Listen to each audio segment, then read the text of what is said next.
우리의 인간적인 모습을 표현한 유명한 말이 있죠. 자, 인간은 생각하는 갈대라고.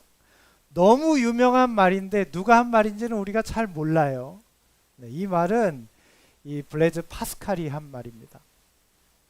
인간은 생각하는 갈대래요. 오늘 수능을 앞둔 학생들에게 특별히 이 파스칼의 생각을 좀 나누고 싶습니다. 이 프랑스의 수학자 파스칼은요, 정말 천재입니다. 12살 때 아무도 가르쳐 준 사람 없는데 혼자 삼각형의 내합이 180도라는 걸 혼자 알아냈어요. 이런 아들이 있으면 그냥 업어줘야죠, 맨날. 사람들이 깜짝 놀랐어요. 16살 때 그 유명한 파스칼의 정리를 고안해냅니다. 사형기하학의 기초래요. 저는 그 내용을 이해하려고 여러 가지를 봤는데 잘 모르겠어요. 17살 때는 이 사형기하학의 기초인 파스칼의 정리를 이용해서 400개의 수학 명제를 증명해냅니다. 17살에. 정말 천재죠. 맨날 업어줘야 돼요. 자, 그런데 이 파스칼은요, 수학뿐만 아니라 철학과 과학에서도 대단한 일들을 이루어냅니다. 우리 현대 물리학에서 사용하는 많은 단위는 다 파스칼의 정리에서 왔어요.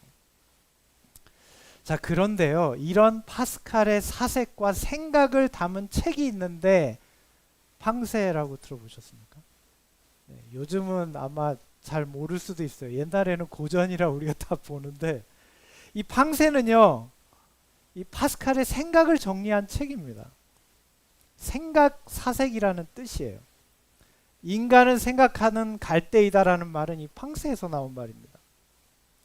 여러분, 이 생각할 때 이런 수학적인 영재, 똑똑한 사람은 예수님을 믿을까요? 안 믿을까요? 네, 우리가 생각할 땐 안 믿는다는 생각이 지배적인 것 같아요. 그런데 놀랍게도요, 이 파스칼이 남긴 이 유명한 말, 인간은 생각하는 갈대이다라는 말은요, 그의 기독교적인 신앙을 표현한 말입니다. 파스칼은 그리스도인이었어요. 이런 놀라운 수학의 천재 파스칼이 어떻게 하나님을 알았을까요? 이 파스칼이 남긴 이 유명한 말은요, 그 의미가 이렇습니다. 인간은 갈대처럼 연약하지만 하나님을 발견할 수 있는 사유, 생각의 능력이 있다라는 거예요. 믿음을 얘기하는 거예요. 이를 위해서는 먼저 자신이 연약한 갈대라는 자기의 한계를 깨달아야 한다라는 뜻입니다. 사람이 자기의 한계를 알 때 하나님을 찾는 믿음이 시작돼요. 왜냐하면 자기의 한계를 깨닫게 될 때 우리의 생각, 우리의 믿음이 시작되기 때문입니다. 이 천재 수학자는 이 수학의 절정에서 하나님을 발견했어요. 그러니까 여러분, 우리가 이 세상에서 똑똑하면 하나님을 모른다라는 것은 어쩌면 요즘 우리의 생각일 수 있어요. 파스칼은 그의 책 팡세에서 이렇게 고백합니다. 가장 위대한 지성은 무엇일까요? 파스칼은 이렇게 말했어요. 인간의 위대함은 자기의 비참함을 아는 데 있다. 하나님 없이 인간은 아무것도 아니다. 그런데 보통 사람들은요, 지금 자신의 상태를 잘 모르는 것 같아요. 자신의 상태를 모르니까 다가올 내일을 알지 못하고 이런 사람을 구원하시는 하나님을 만나지도 못하는 것입니다. 오늘 니고데모에게 주님께서는 이렇게 말씀하셨습니다. 진실로 진실로 내게 이르노니 사람이 거듭나지 아니하면 하나님의 나라를 볼 수 없느니라. 자, 니고데모는요, 예수님께 관심은 많았습니다. 왜냐하면 예수님이 하시는 일들을 듣고 흥분되고 놀랐어요. 자, 그런데 예수님을 믿지는 않았습니다. 주님께서 이런 니고데모에게 하신 말씀이 이 말이에요. 자, 그런데 니고데모는요, 엄격한 바리새인이었어요. 그는 자신의 선한 행위를 자랑스럽게 생각합니다. 시대 소망에는 그의 생각을 이렇게 말해요. 니고데모는요, 자신은 더 변화될 게 없는 사람이라고 생각했습니다. 이것은 니고데모의 생각만이 아니라 그 당시 많은 유대인들의 동일한 생각이었어요. 내가 뭐가 변화될 게 필요하지? 예수님은 그런 니고데모에게요, 먼저 위로부터 오는 새 생명을 받아야 된다라고 말씀하셨습니다. 위로부터 오는 새 생명이 뭘까요? 여기서 거듭나라는 말씀의 뜻은요, 다시라는 뜻보다는 위에서 태어난다는 뜻이에요. 하늘로부터 주어지는 새 생명이 없이는 하나님의 나라를 볼 수 없다는 것입니다. 그러니까 거듭남이라는 것은 다시 태어난다기보다는 위에서 태어나는 거예요. 자, 그러면 하늘로부터 태어나는 것은 어떤 경험일까요?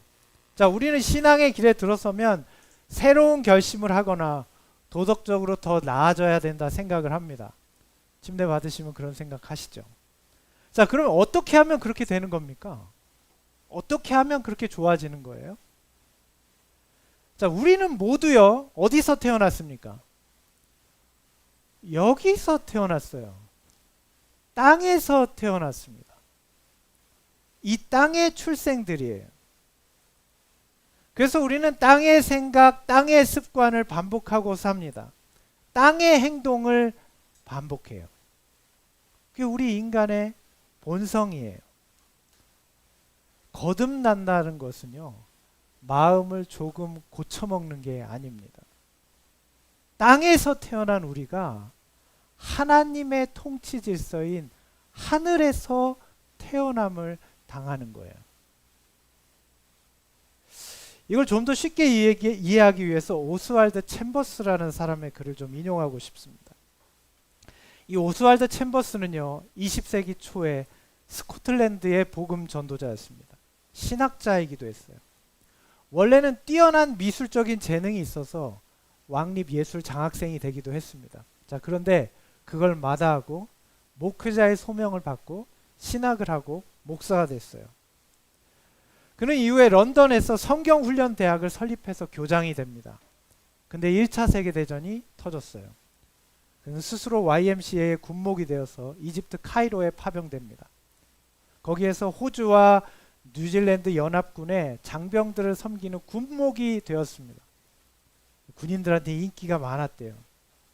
오스왈드는 정말 행동하는 신앙인이었어요. 아시아에서도 선교사로 활동합니다. 그는 43살의 젊은 나이에 이 파병되었던 이집트에서 질병으로 사망했습니다.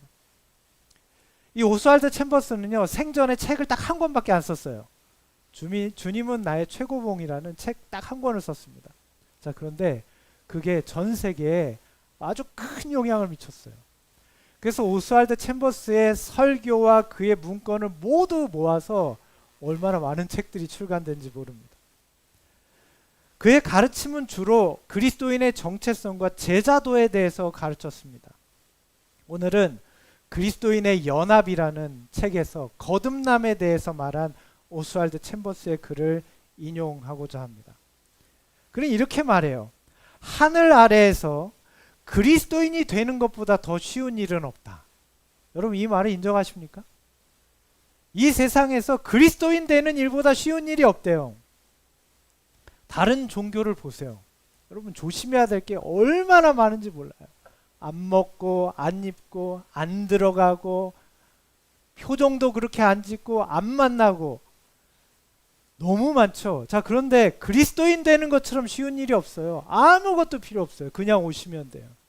그날부터 그리스도인이 될 수 있어요. 자, 그러나 그리스도인 된 이후가 어렵다. 우리는 그리스도의 도의 초보를 버리고 장성한 분량으로 자라야 하기 때문입니다. 여러분, 그리스도인이 되면 하나님의 사랑과 하나님의 충만한 평강이 우리의 삶에 가득해집니까? 얼마나 좋아요. 누구나 그리스도인이 되고 싶을 거예요. 근데 우리가 어려워하는 것은요, 그리스도인이 된 다음이에요. 그리스도인이 되고 나니까 변화되어야 된다는 거예요.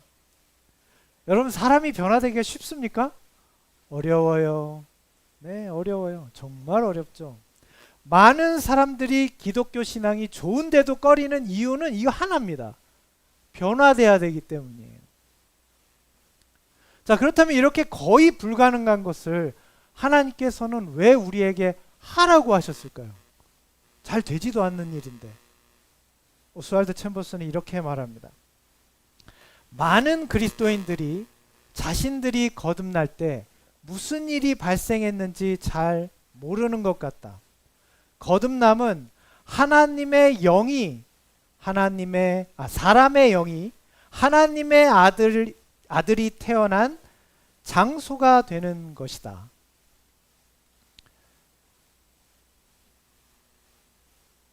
네, 화면이 계속 꺼집니다. 기도하십시오. 거듭남은 그 사람이 하나님의 아들이 태어난 거룩한 장소가 되었다는 거예요. 여러분, 그리스도인의 변화는요, 환경이나 노력에 있지 않다는 겁니다. 좋은 환경이 받쳐줘야 변화될 수 있고, 내가 노력을 해야 변화될 수 있고, 그런 게 아니라는 거예요.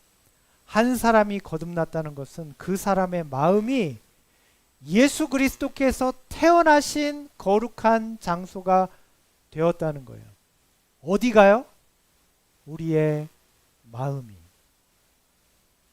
주님께서 태어나실 때 어떤 음성이 들렸죠? 오늘 너희를 위하여 구주가 나셨으니 너희 가운데 나타나신 그리스도라. 베들레헴에 그 음성이 있었잖아요. 그럼 오늘 우리의 마음 가운데 어떤 음성이 있어요? 오늘 너희를 위하여 너희의 마음에 구주가 나셨으니 곧 너희 마음에 나신 그리스도라. 지금 이 음성이 어디에 있어요? 우리 속에 있습니다. 여러분, 이 사실을 믿으시길 바랍니다. 오늘 우리의 마음이 베들레헴이에요. 그는 이어서 이렇게 말합니다. 거듭난다고 해서 인간의 속성이 바뀌는 것은 아니다. 인간의 속성은 전과 똑같다. 육체도 바뀌지 않으며 환경도 바뀌지 않는다. 그러나 우리 함께 읽겠습니다. 시작. 그러나 내 중심이 바뀐다. 그래서 나의 모든 지체가 새로운 성향에 의해 지배를 받게 된다. 그것은 바로 예수 그리스도의 거룩이다. 주님께 당신의 마음의 보좌를 드려라. 사랑하는 여러분, 오늘 나의 마음의 중심에 예수님이 태어나셨다는 것을 믿으시길 바랍니다. 베들레헴은요, 2000년 전에 그 다윗의 동네 마구간에만 있는 게 아니에요. 오늘 우리 주님께서는 우리의 마음 가운데 그분의 보좌를 삼으실 우리의 마음 가운데 그분 자신을 태어나게 하셨어요. 이렇게 하늘로부터 태어난 우리의 삶이 시작되는 것입니다.